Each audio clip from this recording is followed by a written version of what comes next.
지난 2월 24일은 1991년 에스토니아가 소련으로부터 독립을 선포한 것을 기념하는 독립기념일이었습니다. 이날을 맞아 에스토니아에선 대규모 군사 퍼레이드가 진행되었는데요. 이번에도 에스토니아에 수출된 K9 자주포가 원래 목적과는 반대로 더더욱 눈에 띄게 만드는 위장막을 둘러싼 채 퍼레이드의 주인공 역할을 톡톡히 수행했습니다. 앞서 보셨듯이 K9이 지나갈 때마다 주민들이 환호성을 지르며 깃발을 흔드는 등 BTS 못지않은 인기를 누리고 있는 모습을 볼 수 있었습니다. 러시아의 위협이 언제 들이닥칠지 모른다는 불안감에 시달리고 있는 에스토니아에서 현재 K9 자주포는 단순한 무기를 넘어 러시아의 침략에도 우리는 굴하지 않겠다는 걸 보여주는 상징물로 자리 잡았습니다. 에스토니아 군에서도 이를 알고 있기에 이런 행사가 있을 때마다 가장 최신 무기인 K9을 가장 눈에 잘 띄게 만들어 국민들에게 안심해도 된다는 메시지를 전달하려 하고 있죠. 에스토니아가 가장 많은 K9을 도입한 국가는 아니지만 K9을 가장 믿고 있는 나라라고 할 수 있을 것 같은데요. 지난해까지 총 24문의 K9을 운용하고 있었던 에스토니아는 해가 바뀌기 직전인 12월 16일 6문의 K9 자주포를 추가로 인도받아 총 30문의 K9 자주포를 보유하게 되었습니다. 에스토니아가 12월에 인도받은 6문의 K9은 지난해 1월 에스토니아가 한화와 체결한 12문 추가 구매 계약으로 도입한 물량의 절반으로 나머진 6문은 오는 2026년까지 인도될 예정입니다. 지난 2018년 첫 K9 구매 계약을 체결한 에스토니아는 2020년부터 인도받은 24문의 K9을 운용해오며 그 성능에 크게 만족하여 한국 방산의 단골 고객이 되었는데요. 라트비아, 리투아니아와 함께 발트 3국으로 불리는 에스토니아는 현재 러시아의 침략 전쟁으로 안보 위협을 가장 크게 느끼고 있는 국가 중 하나인데요. 에스토니아는 인구 133만 명의 국토 면적이 한반도의 5분의 1에 불과한 작은 나라이지만 러시아와 동쪽으로 300km에 이르는 국경을 맞대고 있으며 19세기엔 러시아, 20세기에는 소련의 지배를 받다 독립한 역사를 가지고 있어 누구보다 러시아의 침략에 민감할 수밖에 없는 입장입니다. 러시아는 에스토니아 역시 우크라이나와 마찬가지로 자신들의 땅이라며 노골적으로 침략 야욕을 드러내고 있습니다. 독일 빌트지에서 입수한 국방부 기밀문건에 따르면 러시아는 우크라이나 전쟁을 끝내고 발트 3국을 침공하는 것을 계획하고 있다고 합니다. 러시아와 인접한 발트 3국이 나토에 가입하고 군사력을 강화하며 러시아의 최대 무역항인 상트페테르부르크와 모스크바까지 언제든지 공격당할 수 있는 가능성이 생긴 상황에서 발트 3국 침공은 모스크바에 대한 방어를 굳히고 발트의 재해권까지 확보할 수 있는 일석이조의 묘수가 될 수 있다는 것입니다. 실제로 얼마 전 푸틴의 최측근으로 알려진 러시아 유력 언론인 블라디미르 솔로비요프가 자신이 진행하는 TV 프로그램에서 러시아는 전 세계를 원하고 있다며 발트해 국가들이 다음 차례가 될 것이라고 선언하기도 했었습니다. 그러면서 발트 3국은 15분이면 점령 가능하다며 군사적으로 압도할 수 있다는 자신감을 드러냈었죠. 에스토니아 역시 북대서양 조약기구 나토 가입국이지만 국제조약 따위는 무시하는 러시아의 행보에 나토만 믿고 있을 수 없다 판단하고 대대적인 국방력 증강에 나섰는데요. 우크라이나 전쟁 발발 1년 만에 국방비를 40% 이상 늘렸지만 2026년까지 더욱 늘릴 계획이며 2024년부터 2026년까지 국방비의 54%를 새로운 무기 조달에 지출할 계획이기도 합니다. 덕분에 전쟁 이전부터 K9을 수출해 신뢰성을 증명해낸 K9의 추가 주문이 밀려든 것인데요. 또한 에스토니아는 도입한 K9을 바로 투입하는 것이 아닌 현재 전술 상황에 맞게 개조 개량에 투입하고 있습니다. 이미 수출된 K9 자주포도 하나와 62억 원 규모의 개조 계약을 맺어 현대화 작업에 들어갔으며 자주포 마운트 통신을 비롯해 제어 시스템, 도색, 소화 시스템 교체, 전기 시스템 조정 및 기타 추가 장비 설치 등의 개조가 이루어지고 있습니다. 그중 가장 눈에 띄는 개조 사항은 국군 K9에는 없는 사이드 스커트가 추가되었다는 것인데요. 사이드 스커트란 전차나 장갑차에서 가장 취약한 부분인 궤도를 보호하기 위해 측면에 덧대는 추가 장갑을 가리키는 것으로 전면 장갑보다는 당연히 얇지만 소총탄까지는 거뜬히 막아낼 수 있고 주장갑과 거리를 두어 공간 장갑의 역할을 할 수도 있습니다. 여기에 반응 장갑을 추가해 방호력을 극대화할 수도 있죠. 그런데 이렇듯 장점이 많아 보이며 에스토니아에서도 장착한 사이드 스커트를 왜 K9의 생산국인 한국에선 도입하지 않은 것일까요? 답은 한국의 전술 환경에서 사이드 스커트는 효용성에 비해 너무 거추장스러운 장비라는 것입니다.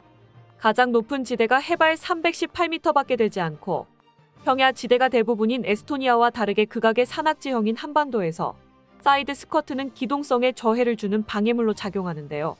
사이드 스커트 자체의 무게는 물론이고 사이드 스커트와 궤도 틈 사이에 돌이나 나무 조각 같은 게 끼일 경우 그걸 제거하기 위해 자주포를 멈춰 세워야 합니다.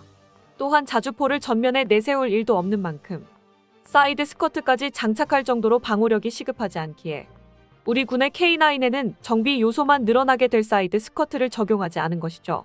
하지만 기갑 전력이 적은 에스토니아에서는 K9 한 대 한 대가 너무나 귀중한 전력이기에 기동성을 다소 희생하더라도 방호력을 올리기 위해 사이드 스커트를 장착한 것입니다.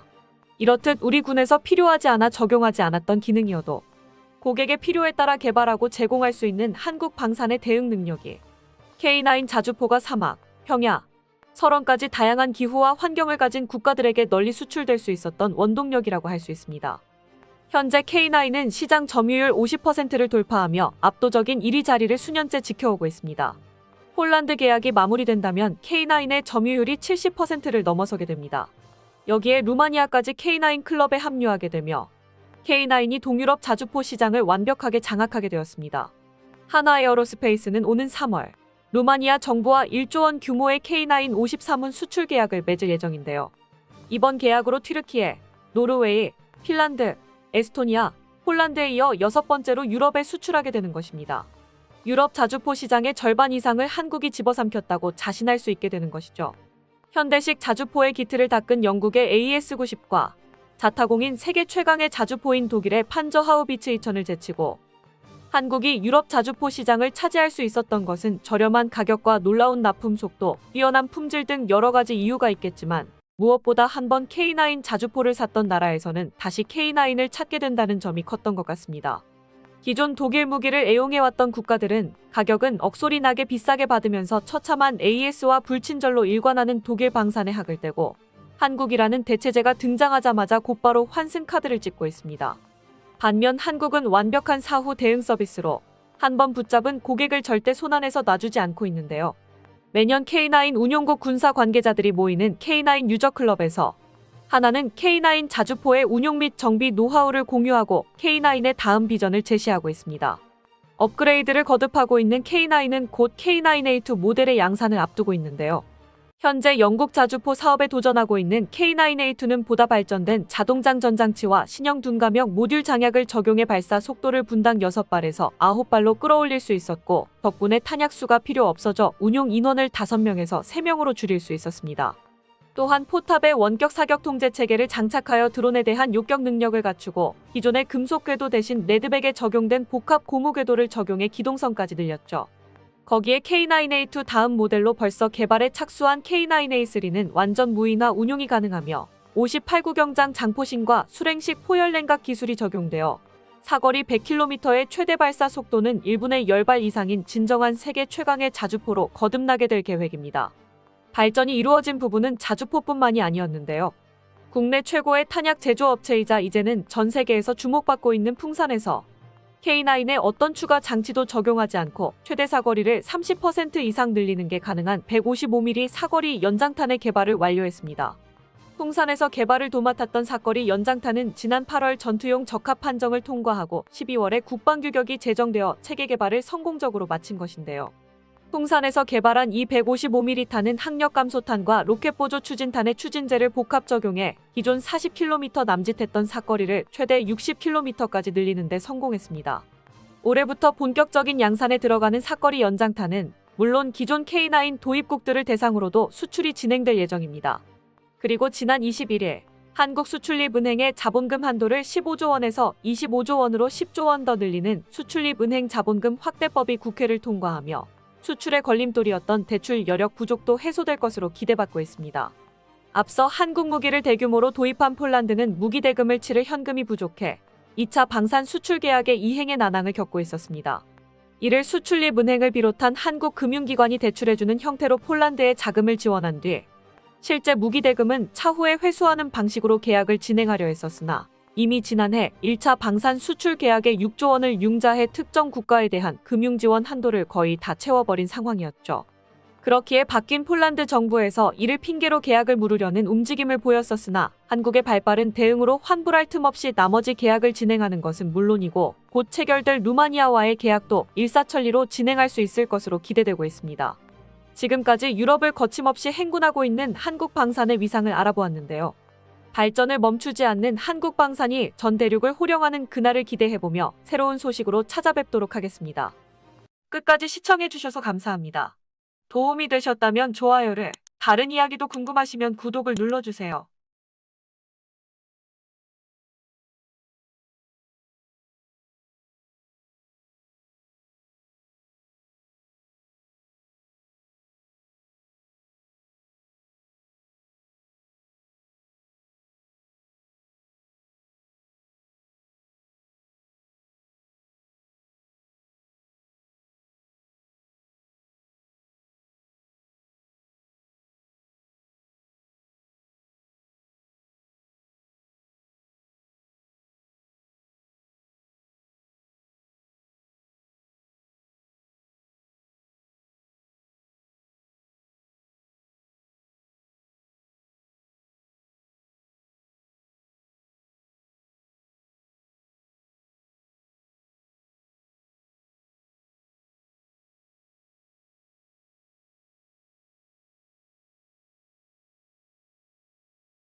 지난 2월 24일은 1991년 에스토니아가 소련으로부터 독립을 선포한 것을 기념하는 독립기념일이었습니다.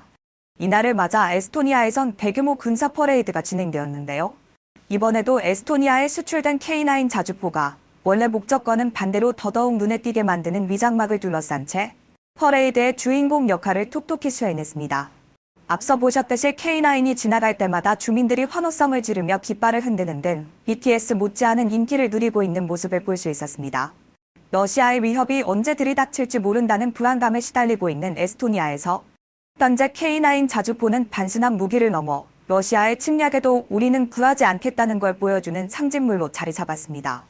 에스토니아 군에서도 이를 알고 있기에 이런 행사가 있을 때마다 가장 최신 무기인 K9을 가장 눈에 잘 띄게 만들어 국민들에게 안심해도 된다는 메시지를 전달하려 하고 있죠. 에스토니아가 가장 많은 K9을 도입한 국가는 아니지만 K9을 가장 믿고 있는 나라라고 할 수 있을 것 같은데요. 지난해까지 총 24문의 K9을 운용하고 있었던 에스토니아는 때가 바뀌기 직전인 12월 16일 6문의 K9 자주포를 추가로 인도받아 총 30문의 K9 자주포를 보유하게 되었습니다. 에스토니아가 12월에 인도받은 6문의 K9은 지난해 1월 에스토니아가 한화와 체결한 12문 추가 구매 계약으로 도입한 물량의 절반으로 나머진 6문은 오는 2026년까지 인도될 예정입니다. 지난 2018년 첫 K9 구매 계약을 체결한 에스토니아는 2020년부터 인도받은 24문의 K9을 운용해오며 그 성능에 크게 만족하여 한국 방산의 단골 고객이 되었는데요. 라트비아, 리투아니아와 함께 발트 3국으로 불리는 에스토니아는 현재 러시아의 침략 전쟁으로 안보 위협을 가장 크게 느끼고 있는 국가 중 하나인데요. 에스토니아는 인구 133만 명의 국토 면적이 한반도의 5분의 1에 불과한 작은 나라이지만 러시아와 동쪽으로 300km에 이르는 국경을 맞대고 있으며 19세기엔 러시아, 20세기에는 소련의 지배를 받다 독립한 역사를 가지고 있어 누구보다 러시아의 침략에 민감할 수밖에 없는 입장입니다. 러시아는 에스토니아 역시 우크라이나와 마찬가지로 자신들의 딴이라며 노골적으로 침략 야욕을 드러내고 있습니다. 독일 빌트지에서 입수한 국방부 비밀문건에 따르면 러시아는 우크라이나 전쟁을 끝내고 발트 3국을 침공하는 것을 계획하고 있다고 합니다. 러시아와 인접한 발트 3국이 나토에 가입하고 군사력을 강화하며 러시아의 최대 무역항인 상트페테르부르크와 모스크바까지 언제든지 공격당할 수 있는 가능성이 생긴 상황에서 발트 3국 침공은 모스크바에 대한 방어를 굳히고 발트의 재해권까지 확보할 수 있는 일석이조의 묘수가 될 수 있다는 것입니다. 실제로 얼마 전 푸틴의 최측근으로 알려진 러시아 유력 언론인 블라디미르 솔로비오프가 자신이 진행하는 TV 프로그램에서 러시아는 전 세계를 원하고 있다며 발트의 국가들이 다음 차례가 될 것이라고 선언하기도 했었습니다. 그러면서 발트 3국은 15분이면 점령 가능하다며 군사적으로 압도할 수 있다는 자신감을 드러냈었죠. 에스토니아 역시 북대서양 조약기구 나토 가입국이지만 국제조약 따위는 무시하는 러시아의 행보에 나토만 믿고 있을 수 없다 판단하고 대대적인 국방력 증강에 나섰는데요. 우크라이나 전쟁 발발 1년 만에 국방비를 40% 이상 늘렸지만 2026년까지 더욱 늘릴 계획이며 2024년부터 2026년까지 국방비의 54%를 새로운 무기 조달에 지출할 계획이기도 합니다. 덕분에 전쟁 이전부터 K9을 수출해 신뢰성을 증명해낸 K9의 추가 주문이 밀려든 것인데요. 또한 에스토니아는 도입한 K9을 바로 투입하는 것이 아닌 현재 전술 상황에 맞게 개조 개량에 투입하고 있습니다. 이미 수출된 K9 자주포도 하나와 62억 원 규모의 개조 계약을 맺어 현대화 작업에 들어갔으며 자주포 마운트 통신을 비롯해 제어 시스템, 도색, 소화 시스템 교체, 전기 시스템 조정 및 기타 추가 장비 설치 등의 개조가 이루어지고 있습니다. 그중 가장 눈에 띄는 개조 사항은 국군 K9에는 없는 사이드 스커트가 추가되었다는 것인데요. 사이드 스커트란 전차나 장갑차에서 가장 취약한 부분인 궤도를 보호하기 위해 측면에 덧대는 추가 장갑을 가리키는 것으로 전면 장갑보다는 당연히 얇지만 토총탄까지는 거뜬히 막아낼 수 있고 주장갑과 거리를 두어 공간 장갑의 역할을 할 수도 있습니다. 여기에 반응 장갑을 추가해 방호력을 극대화할 수도 있죠. 그런데 이렇듯 장점이 많아 보이며 에스토니아에서도 장착한 사이드 스커트를 왜 K9의 생산국인 한국에선 도입하지 않은 것일까요? 답은 한국의 전술 환경에서 사이드 스커트는 효용성에 비해 너무 거추장스러운 장비라는 것입니다. 가장 높은 지대가 해발 318m밖에 되지 않고 평야 지대가 대부분인 에스토니아와 다르게 극악의 산악지형인 한반도에서 사이드 스커트는 기동성에 저해를 주는 방해물로 작용하는데요. 사이드 스커트 자체의 무게는 물론이고 사이드 스커트와 궤도 틈 사이에 돌이나 나무 조각 같은 게 끼일 경우 그걸 제거하기 위해 자주포를 멈춰 세워야 합니다. 또한 자주포를 전면에 내세울 일도 없는 만큼 사이드 스커트까지 장착할 정도로 방호력이 시급하지 않기에 우리 군의 K9에는 정비 요소만 늘어나게 될 사이드 스커트를 적용하지 않은 것이죠. 하지만 기갑 전력이 적은 에스토니아에서는 K9 한 대 한 대가 너무나 귀중한 전력이기에 기동성을 다소 희생하더라도 방호력을 올리기 위해 사이드 스커트를 장착한 것입니다. 이렇듯 우리 군에서 필요하지 않아 적용하지 않았던 기능이어도 고객의 필요에 따라 개발하고 제공할 수 있는 한국 방산의 대응 능력이 K9 자주포가 사막, 평야, 철원까지 다양한 기후와 환경을 가진 국가들에게 널리 수출될 수 있었던 원동력이라고 할 수 있습니다. 현재 K9은 시장 점유율 50%를 돌파하며 압도적인 1위 자리를 수년째 지켜오고 있습니다. 폴란드 계약이 마무리된다면 K9의 점유율이 70%를 넘어서게 됩니다. 여기에 루마니아까지 K9 클럽에 합류하게 되며 K9이 동유럽 자주포 시장을 완벽하게 장악하게 되었습니다. 하나 에어로스페이스는 오는 3월 루마니아 정부와 1조 원 규모의 K9 53문 수출 계약을 맺을 예정인데요. 이번 계약으로 튀르키예, 노르웨이, 핀란드, 에스토니아, 폴란드에 이어 6번째로 유럽에 수출하게 되는 것입니다. 유럽 자주포 시장의 절반 이상을 한국이 집어삼켰다고 자신할 수 있게 되는 것이죠.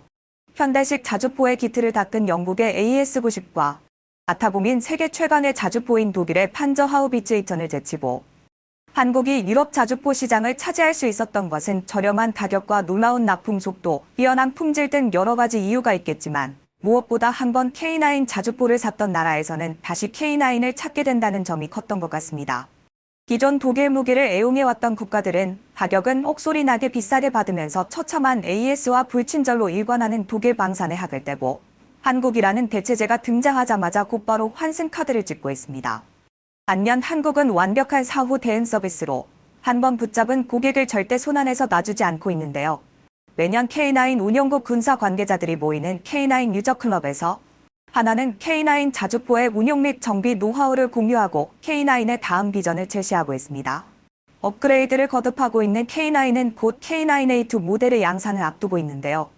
현재 영국 자주포 사업에 도전하고 있는 K9A2는 보다 발전된 자동장전 장치와 신형 둔감형 모듈 잔약을 적용해 발사 속도를 분당 6발에서 9발로 끌어올릴 수 있었고 덕분에 탄약수가 필요 없어져 운용 인원을 5명에서 3명으로 줄일 수 있었습니다.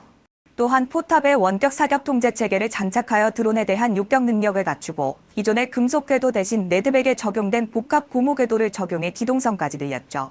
거기에 K9A2 다음 모델로 벌써 개발에 착수한 K9A3는 완전 모의나 운용이 가능하며 58구경장 장포신과 수랭식 포열 냉각 기술이 적용되어 사거리 100km의 최대 발사 속도는 1분에 10발 이상인 진정한 세계 최강의 자주포로 거듭나게 될 계획입니다. 발전이 이루어진 부분은 자주포뿐만이 아니었는데요. 국내 최고의 탄약 제조업체이자 이제는 전 세계에서 주목받고 있는 풍산에서 K9에 어떤 추가 장치도 적용하지 않고 최대 사거리를 30% 이상 늘리는 게 가능한 155mm 사거리 연장탄의 개발을 완료했습니다. 풍산에서 개발을 도맡았던 사거리 연장탄은 지난 8월 전투용 적합 판정을 통과하고 12월에 국방규격이 제정되어 체계 개발을 성공적으로 마친 것인데요. 풍산에서 개발한 이 155mm 탄은 항력 감소탄과 로켓 보조 추진탄의 추진제를 복합 적용해 기존 40km 남짓했던 사거리를 최대 60km까지 늘리는 데 성공했습니다. 올해부터 본격적인 양산에 들어가는 사거리 연장탄은 물론 기존 K9 도입국들을 대상으로도 수출이 진행될 예정입니다. 그리고 지난 21일 한국수출입은행의 자본금 한도를 15조 원에서 25조 원으로 10조 원 더 늘리는 수출입은행 자본금 확대법이 국회를 통과하며 수출의 걸림돌이었던 대출 여력 부족도 해소될 것으로 기대받고 있습니다. 앞서 한국 무기를 대규모로 도입한 폴란드는 무기 대금을 치를 현금이 부족해 2차 방산 수출 계약의 이행의 난항을 겪고 있었습니다. 이를 수출입은행을 비롯한 한국 금융기관이 대출해주는 형태로 폴란드에 자금을 지원한 뒤 실제 무기 대금은 차후에 회수하는 방식으로 계약을 진행하려 했었으나 이미 지난해 1차 방산 수출 계약의 6조 원을 융자해 특정 국가에 대한 금융지원 한도를 거의 다 채워버린 상황이었죠. 그렇기에 바뀐 폴란드 정부에서 이를 핑계로 계약을 무르려는 움직임을 보였었으나 한국의 발빠른 대응으로 환불할 틈 없이 나머지 계약을 진행하는 것은 물론이고 곧 체결될 루마니아와의 계약도 일사천리로 진행할 수 있을 것으로 기대되고 있습니다. 지금까지 유럽을 거침없이 행군하고 있는 한국 방산의 위상을 알아보았는데요. 발전을 멈추지 않는 한국 방산이 전 대륙을 호령하는 그날을 기대해보며 새로운 소식으로 찾아뵙도록 하겠습니다. 끝까지 시청해주셔서 감사합니다. 도움이 되셨다면 좋아요를, 다른 이야기도 궁금하시면 구독을 눌러주세요.